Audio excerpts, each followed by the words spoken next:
Hai teman-teman, sebelum kita masuk ke ceritanya, Miranti punya informasi menarik nih tentang channel keren yang menghadirkan berbagai sajian kuliner khas Timur Tengah, khususnya dari kota Dubai. Nama channelnya itu Yuk Mamam Beb. Unik ya nama channelnya? Bukan hanya namanya aja nih yang unik, tapi juga berbagai sajian yang dihadirkan di sini juga nggak kalah uniknya. Yang pasti beragam resep-resep masakan yang simple dan juga hemat akan kamu dapetin di channel yang satu ini. Jadi, tunggu apa lagi nih? Abis nonton cerita Miranti, langsung ya kunjungi channelnya. Untuk linknya, udah Miranti taruh ya di kotak deskripsi. Terima kasih. Ini adalah sebuah kisah nyata yang berawal pada tahun 2021. Selamat menyaksikan.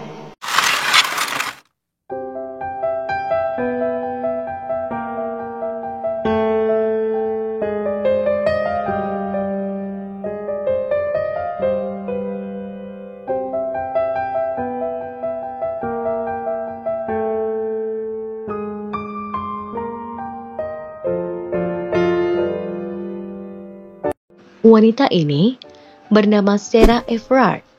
Ia lahir di kawasan Surrey, Inggris pada tahun 1987. Usianya 34 tahun di tahun 2021. Ayahnya bernama Jeremy Everard. Ia adalah seorang profesor elektronik di Universitas York. Sedangkan sang ibu bernama Susan Everard. Ia adalah seorang pekerja amal. Sarah diketahui memiliki dua saudara kandung bernama Katie Everard dan juga James Everard. Sarah telah dibesarkan di kawasan York, yakni sebuah kota di Inggris. Ia menempuh pendidikan SMA-nya di Farford School.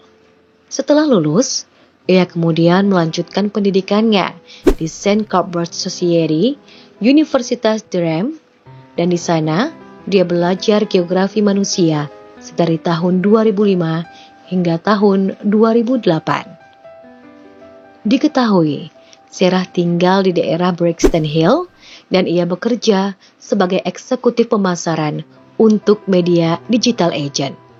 Di saat ini, Sarah sudah memiliki seorang kekasih bernama Josh Loud. Sarah dikenal sebagai wanita yang cerdas dan cantik. Selain itu, keluarga dan teman-temannya juga menilai bahwa Sarah memiliki kepribadian yang sangat baik, ramah, humoris, dan sangat peduli dengan orang-orang yang ada di sekitarnya. Sehingga Sarah sering sekali menghadirkan kegembiraan di tengah-tengah keluarga dan teman-temannya kala itu. Selama ini, Sarah sangat senang dengan pekerjaan barunya sebagai manajer pemasaran senior. Ia begitu menikmati pekerjaannya itu dan selalu semangat menyelesaikan tanggung jawabnya di perusahaan tersebut. Pada sore hari, tepatnya tanggal 3 Maret tahun 2021, Sarah mampir ke Sainsbury's di Brixton Hill, London Selatan. Di sana, dia membeli sebotol anggur sebelum akhirnya mengunjungi apartemen seorang temannya yang berlokasi di Ledwith Road di kawasan Clapham, Barat Daya London. Sesampainya di sana, Sarah mengobrol dan makan malam bersama temannya itu. Ketika jam 9 malam, Sarah lalu memutuskan untuk pulang ke tempat tinggalnya di kawasan Brixton Hill yang berjarak 2,5 mil jauhnya. Tapi, Sarah tidak menggunakan angkutan umum. Sepertinya ia lebih suka berjalan kaki saja. Sarah pun kemudian berjalan di sepanjang South Circular Road, melintasi jalan umum menuju tempat tinggalnya. Rute yang dilalui oleh Sarah terlihat terang dan ada banyak properti di sekitarnya. Pada saat itu, Sarah sempat berbicara dengan Josh pacarnya di telepon selama sekitar 15 menit dan Sarah setuju untuk bertemu dengan pacarnya itu pada keesokan harinya. Kemudian, Sarah menutup telepon tersebut pada pukul 9:27 waktu setempat. Pada keesokan harinya, Sarah tidak hadir ke kantornya dan ia melewatkan pertemuan di tempat kerjanya itu. Teman sekantor Sarah juga telah berusaha menelpon Sarah, tapi tidak tersambung sama sekali. Bukan hanya itu saja, Josh yang merupakan pacar Sarah itu ternyata juga kehilangan kontak dengan Sarah dan ia tak bisa menghubungi sang kekasih. Sarah pun tak kunjung berjumpa dengannya. Padahal semalam ia dan Sarah sudah janjian untuk bertemu hari itu. Hal ini tentu membuat Josh khawatir tentang keadaan sang kekasih. Tak biasanya, Sarah sulit dihubungi. Apa yang sebenarnya terjadi pada Sarah? Ini tentu mengganggu pikirannya. Dengan hati yang galau, Josh pun kemudian memutuskan untuk melaporkan hal ini kepada pihak kepolisian. Mendengar kabar bahwa putrinya hilang, orang tua Sarah segera saja meninggalkan rumah mereka di kawasan York untuk menuju ke kota di mana Sarah tinggal saat itu. Orang tua Sarah, pacar, dan teman-temannya turun tangan membantu polisi untuk melakukan pencarian terhadap Sarah. Kala itu, polisi berusaha mengetuk ratusan pintu rumah warga untuk mencari informasi keberadaan Sarah. Polisi juga bicara pada lebih dari 750 orang dan mengerahkan tim penyelam untuk mencari di dekat kolam-kolam yang ada di sekitar rute yang dilalui Sarah kala itu. Bukan hanya itu saja, beberapa anjing pelacak juga telah diturunkan untuk mendeteksi keberadaan Sarah. Pihak berwenang juga memeriksa laporan terbaru tentang wanita yang dilecehkan di daerah itu dan insiden lain yang mungkin berkaitan dengan hilangnya Sarah. Tak lupa, polisi juga memeriksa rekaman CCTV selama berjam-jam lamanya untuk mencoba mengumpulkan semua gerakan Sarah. Dan benar saja, pemeriksaan video CCTV tersebut membuahkan hasil. Pada pukul 21:28 waktu setempat, Sarah terlihat di rekaman kamera bel pintu rumah seseorang. Kala itu, Sarah sedang berada di Pinders Road. Dan 4 menit kemudian, Sarah terlihat lagi di kamera dashboard mobil polisi yang lewat.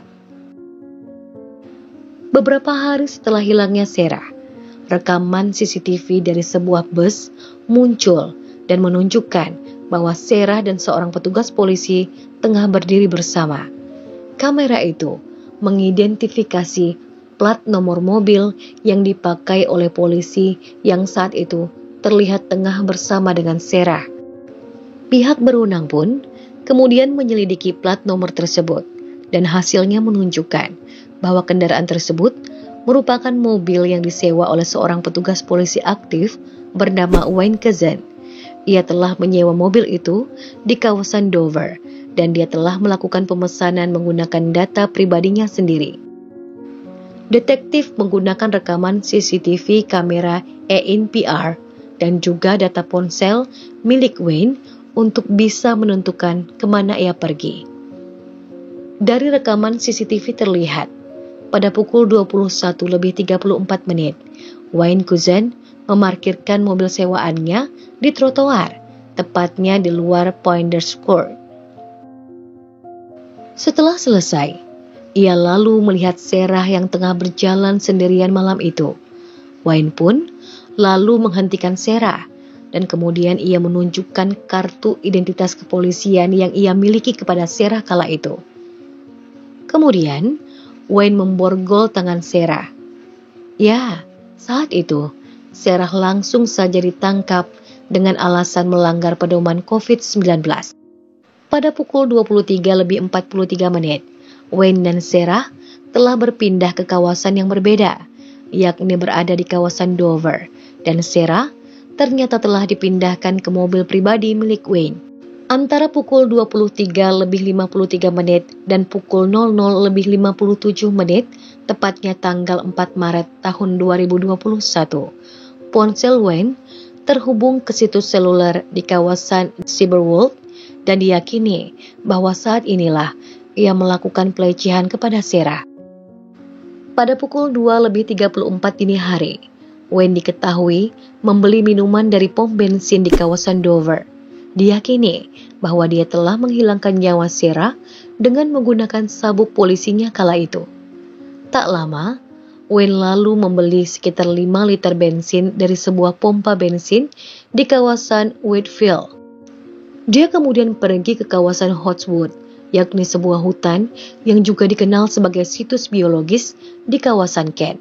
Di sanalah ia berusaha menghilangkan tubuh Sarah dengan cara membakarnya di dalam lemari es. Lokasi tersebut memang terbilang sepi.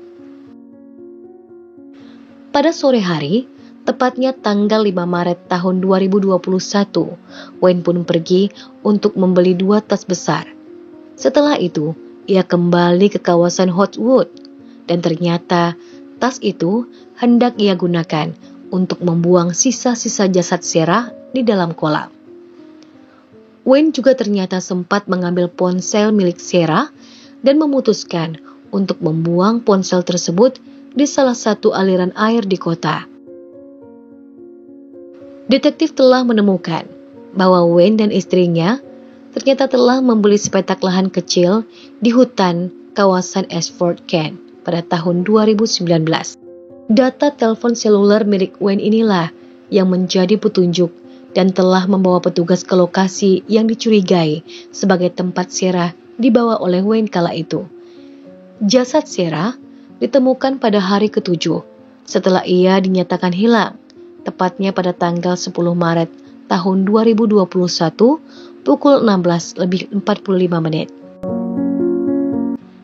Wanita malang itu ternyata telah dimasukkan ke dalam sebuah kulkas dan ditinggalkan begitu saja oleh Wayne sebelum nantinya akan dibakar olehnya. Sisa-sisa jasad Sarah dimasukkan ke dalam 2 tas besar dan kemudian dibuang di kolam. Saat ditemukan oleh polisi, jasad Sarah tidak menggunakan busana dan jasad Sarah berhasil diidentifikasi melalui catatan giginya. Selain itu, ponsel Sarah telah ditemukan di sungai Stour di Sandwich, Kent. Pemeriksaan postmortem menunjukkan bahwa Sarah telah meninggal dunia karena kompresi leher. Diketahui juga bahwa ternyata Sarah telah dilecehkan secara seksual oleh anggota polisi tersebut. Setelah ditangkap, Wayne awalnya mengarang cerita yang rumit dan mengaku mengalami masalah keuangan. Ia mengatakan kepada polisi bahwa dia mendapat masalah dengan sekelompok orang Eropa Timur yang mengancam dia dan keluarganya. Wayne juga mengatakan bahwa geng itu menuntutnya agar memberikan pengganti gadis lain kepada mereka. Karena menurut Wayne, beberapa minggu sebelumnya ia telah membayar seorang wanita penghibur, sehingga mau tidak mau ia harus menculik Sarah dan membawanya pergi dari London untuk menyerahkan Sarah kepada 3 pria Eropa Timur yang sudah menunggu di dalam sebuah mobil van yang terparkir di sebuah jalan di kawasan Kent. Dikatakan juga bahwa Sarah masih hidup saat itu dan tidak terluka sama sekali ketika ia memberikan Sarah pada geng tersebut. Ketika Wayne ditanya mengenai bekas goresan di kepalanya, ia mengatakan kepada petugas bahwa goresan itu disebabkan oleh anjingnya. Tapi, polisi yang menginterogasi Wayne saat itu dengan cepat membantah semua cerita Wayne, dan seketika ia tidak lagi berkomentar saat sesi interogasi. Polisi sebelumnya telah menyita barang-barang dari rumahnya, termasuk gulungan perekat, kaleng bensin, kotak sarung tangan lateks, lencana polisi, dan borgol plastik bersama dengan alat bantu untuk melakukan hubungan dewasa. Kemudian, beberapa barang lainnya pun juga telah ditemukan di kursi mobil Wayne, termasuk pecahan kartu SIM milik Sarah, 3 sarung tangan plastik bening di pintu samping pengemudi, kunci borgol, tali velcro, pisau, obor, karet kontrasepsi pria yang belum digunakan, ikat rambut, dan juga gel pelumas. Selain itu, ditemukan juga noda merah di kursi penumpang bagian belakang yang sangat cocok dengan DNA Sarah. Selain itu, ditemukan juga cairan organ vital pria di lokasi yang sama yang sangat cocok dengan profil DNA Wayne.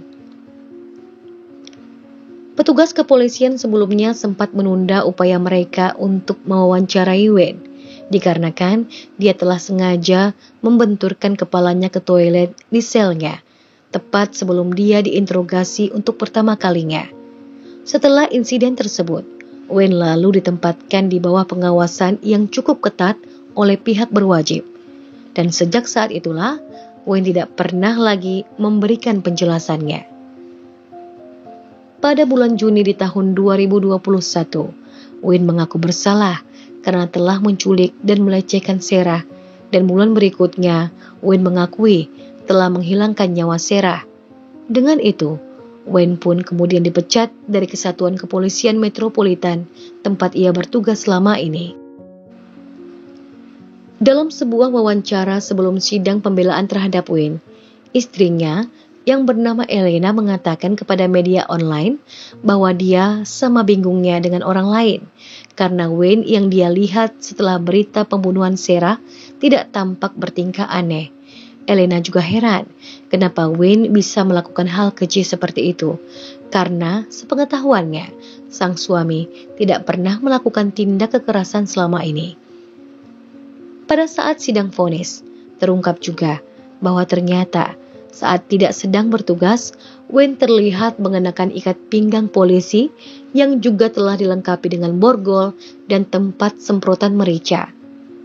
Di dalam persidangan juga terungkap bahwa Wayne memiliki profil di situs Match.com, yakni sebuah layanan kencan online. Di sana terlihat bahwa Wayne memiliki berbagai detail palsu tentang dirinya. Selain itu, ia juga memiliki hutang sebesar 29.000 euro atau setara dengan 475 juta rupiah. Selama penyelidikan, terungkap juga bahwa Wayne telah dikaitkan dengan dugaan insiden tidak senonoh pada tahun 2015. Selama penyelidikan, terungkap juga bahwa Wayne ternyata telah dikaitkan dengan dugaan insiden tidak senonoh pada tahun 2015. Kantor independen yang bertugas untuk memeriksa perilaku polisi telah meluncurkan penyelidikan atas dugaan kegagalan polisi metropolitan di kawasan Kent untuk menyelidiki Wayne yang ternyata memiliki sejumlah masalah, yakni 2 tuduhan tindakan tidak senonoh yang telah dilakukan oleh Wayne di London pada Februari tahun ini. Andai saja mereka tidak gagal saat itu, tentulah Wayne telah dipecat jauh-jauh hari sehingga tidak ada korban seperti Sarah.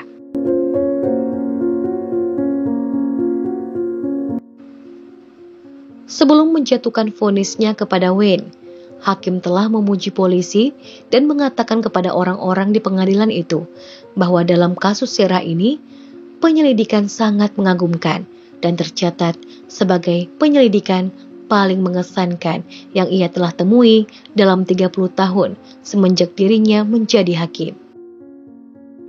Pada akhirnya, hakim memutuskan bahwa Wayne Kazan terbukti bersalah dan ia harus menerima hukuman penjara seumur hidup tanpa kemungkinan pembebasan bersyarat.